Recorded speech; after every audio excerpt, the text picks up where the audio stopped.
Hello, story lovers. Welcome back to my channel, Manmohanam Part 12.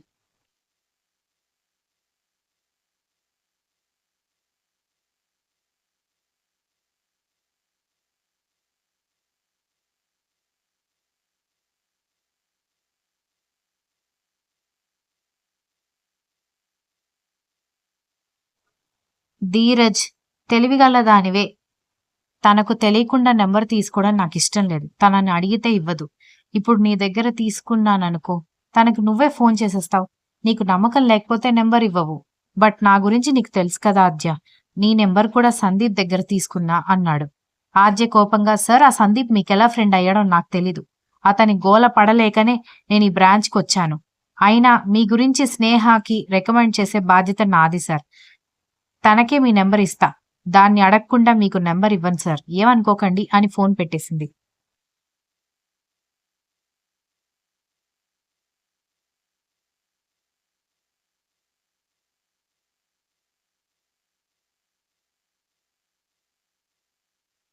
తర్వాత ఆదిత్య వచ్చి, ఏంటి madam ఇంతసేపు ఎవరితో ఫోన్ మాట్లాడుతున్నావు అన్నాడు.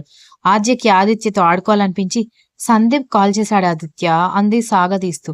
ఆదిత్య టక్కున తల ఎత్తి, వాడెందుకు ఫోన్ చేశాడు అన్నాడు. దెబ్బకి చెమటలు గారిపోతున్నాయి. మళ్ళీ మళ్ళీ ప్రపోజ్ చేస్తున్నాడు ఆదిత్య. పడిపోతానేమో అని భయం వేస్తోంది అంది సిగ్గు ఒలకబోస్తూ.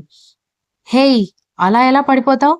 నీ బంగారం ఏమైపోతాడు అన్నాడు ఆదిత్య ఏడుపు మొహం వేసుకుని.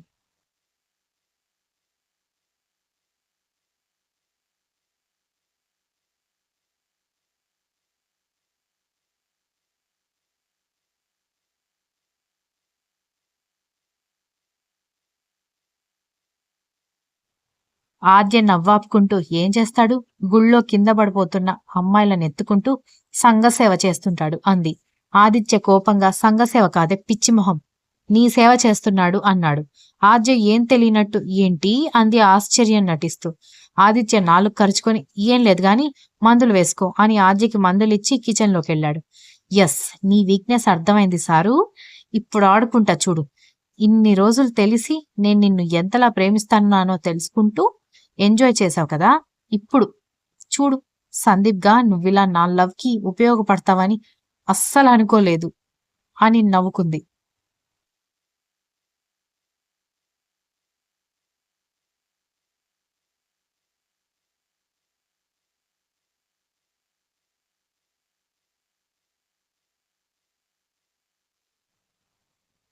అర్జెంటుగా సంధ్య స్నేహలకి ఫోన్ చేసి ఆదిత్యనే నా మంచు వీరుడు అని చెప్పేయాలి అని సంధ్యకి ఫోన్ కలిపింది ఆద్య. అంతా విన్న సంధ్య ఆశ్చర్యంగా, ఆదిత్యనే నీ బంగారం అని ఎలా తెలిసిందే అంది గట్టిగా. నిన్న హాస్పిటల్కి తీసుకెళ్లేటప్పుడు గుండెలకి హత్తుకుని కూర్చున్నాడే, పాపం ఎంత ఏడ్చాడో తెలుసా. డాక్టర్లనైతే హడావిడి పెట్టేశాడు. తిరిగి వచ్చేటప్పుడు చూసా ఆ పచ్చబొట్టు. కన్ఫర్మ్ ఆదిత్యనే అని నాకు అర్థమైంది. దానికి తోడు మొదటిసారి కాఫీ షాప్లో మనం గుళ్ళో జరిగిన సీన్ గురించి చెప్తుంటే తన కళ్ళల్లో మెరుపుని నేను చూశానే. అదే కాకుండా తను సంతోషంతో బిగుసుకుపోయాడు. తర్వాత ఏం జరిగిందని అడిగి మరీ తెలుసుకున్నాడు. నాకప్పుడే డౌట్ వచ్చింది, కానీ అంత పట్టించుకోలేదు. నాని కూడా ఏదో చెప్పబోతుంటే నోరు మూసి చెప్పొద్దన్నట్టుగా బెదిరించాడు కూడా అంది ఆనందం ఆపుకోలేక వస్తున్న కన్నీళ్లతో.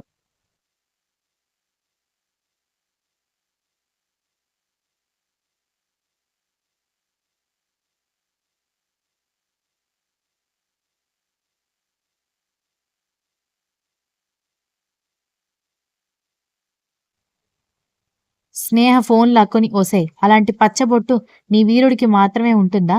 నిన్ను మోసం చేయొచ్చు కదా. సేమ్ అలాంటి పచ్చబొట్టు వేయించుకుని ఉండొచ్చు కదా అంది.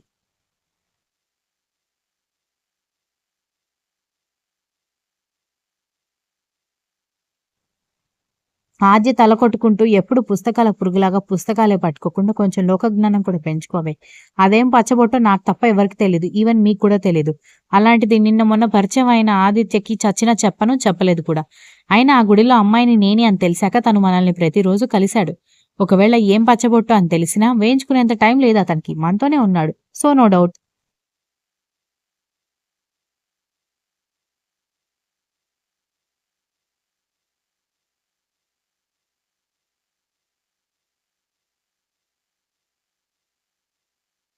ఒకవేళ అప్పటికి అనుమానపడినా అదే మల్లికార్జున స్వామి గుడి అని మనం చెప్పకుండా ఎలా తెలుసు? అప్పటికి ఏదో కవర్ చేశారు. కానీ అనుక్షణం మనల్ని అనుసరిస్తూనే ఉన్నారు. తన కళ్ళల్లో ఆరాధన భావం మీరు గమనించలేదా? ఇప్పుడు కూడా సందీప్ ఫోన్ చేశాడంటే ఏడుపు మొఖం పెట్టాడు తెలుసా? అంది బాధగా. అవునే! నువ్వు చెప్పే విషయాలు నాకు కూడా సింక్ అవుతున్నాయి. నేను కూడా ఆ రోజు తర్వాత ఆదిత్యలో మార్పు గమనించాను. నాని, ఆదిత్య సైగలు చేసుకోవడం కూడా నాకు తెలుసు. వాళ్ళకేం పర్సనల్స్ ఉన్నాయో అని నేను పట్టించుకోలే. Baby congrats! మొత్తానికి మా అన్నయ్య దొరికాడోచ్ అని గట్టిగా అరిచింది. ఆద్య సంతోషంగా నవ్వేసింది.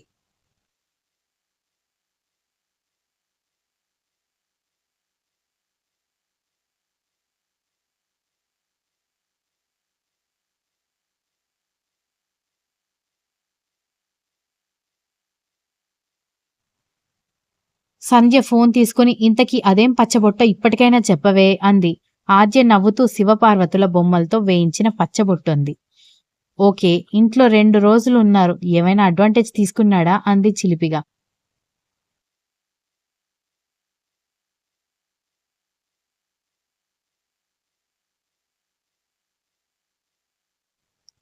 ఒట్టి పప్పు సుద్ద. రొమాంటిక్ సెన్సే లేదు మనిషికి.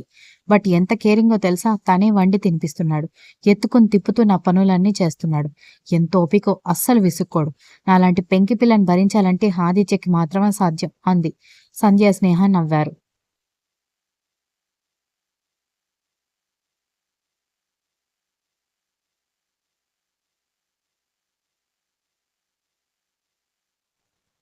సరేనే నైట్ కాల్ చేస్తా. హాయిగా ప్రైవసీ దొరికింది మీకు. ఎంజాయ్ చెయ్యి అంది స్నేహ.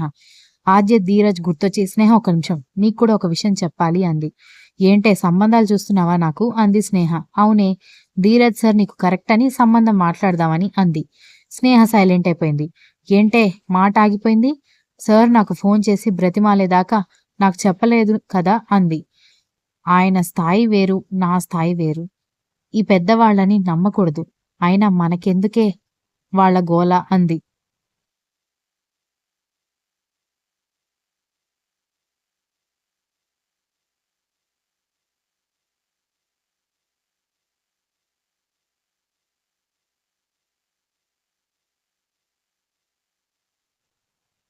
నా మీద ఒట్టేసి చెప్పు ధీరజ్ సార్ అంటే నీకిష్టం లేదని అంది సీరియస్‌గా. స్నేహ షాకయ్యి ఏంటి ఆద్య ఆ మాటలు అంది బాధగా. నేను అడిగిన దానికి మాత్రమే సమాధానం చెప్పు స్నేహ అంది ఆద్య.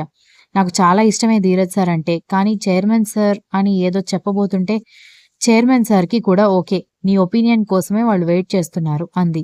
స్నేహ ఆశ్చర్యంగా నిజంగా ఆయనకు ఓకేనా అంది. అవునే బాబు. నువ్వు అర్జెంటుగా ధీరజ్ సార్‌కి ఓకే చెప్పు. నువ్వొచ్చేసరికి పెళ్లి పత్రికలు సిద్ధమవుతాయి అంది. స్నేహ ఓకేనే. థాంక్స్ బంగారం. ఇన్ని రోజులు నాలో నేనే బాధపడ్డాను. ఇప్పుడు చాలా రిలీఫ్‌గా ఉంది అంది.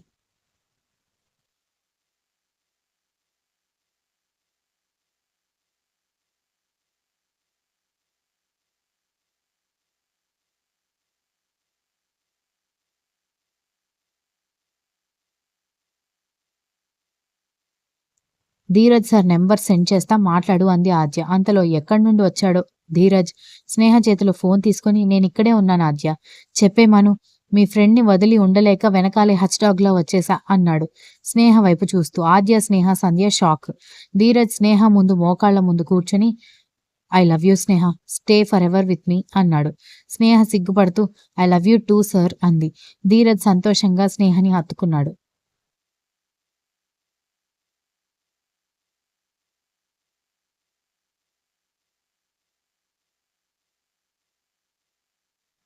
సంధ్య ఆనందంగా చూసింది. ఆద్య ఫోన్‌లోని గట్టిగా యాహూ అని అరిచేసరికి ఆదిత్య పరిగెత్తుకొచ్చాడు. ఆద్య సంతోషం ఆపుకోలేక ఆదిత్యని హగ్ చేసుకొని బుగ్గ మీద గట్టిగా ముద్దు పెట్టుకుంది. Aditya shocks, Aadya rocks. Continues. If you like this story please like, share, comment and don't forget to subscribe.